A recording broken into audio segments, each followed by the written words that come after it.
Għal 10 snin sħaħ bejn l-1998 u l-2008 bħala Ministru tal-Intern Tonio Borg kien responsabbli minn dak li kien jiġri fil-ħabs ta' Kordin. Meta iżda fil-jiem li għaddew kien mistoqsi dwar dak li ħareġ waqt il-ġuri ta' Josette Bickel, Tonio Borg wieġeb li ma kienx jaf bit-traffikar ta' droga li kienet iseħħ fis-sezzjoni tan-nisa fl-istess ħabs. Dikjarazzjoni li tqajjem mistoqsijiet kbar għaliex Tonio Borg innifsu fil-Parlament f'dawk is-snin wieġeb sensiela sieħa ta' mistoqsijiet dwar sejbiet ta' droga fil-ħabs.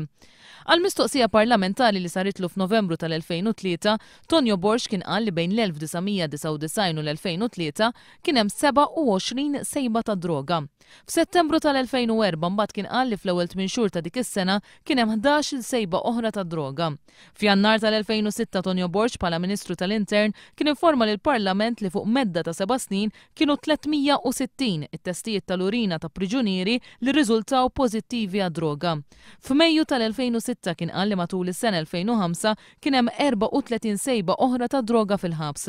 Fit-tweġiba l-mistoqsija parlamentari oħra f'Jannar tal-2008, Tonio Borg kien qal li matul l-2007 112 il-priġunier kienu nqabdu taħt l-effett ta' droga.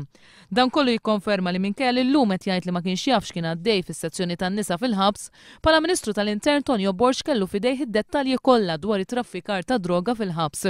Fl-istess ħin fid-diskussjonijiet dwar il-budget fost oħrajn f'Novembru 2005 u f'Ottubru 2006, Tonio Borg kien ġie mwissi mill-Oppożizzjoni Laburista dwar kemm kienet kbira l-problema ta' traffikar ta' droga fil-ħabs. Fiż-żewġ okkażjonijiet iżda Tonio Borg kien għażel li ma jwieġeb assolutament xejn dwar dawn it-twissijiet.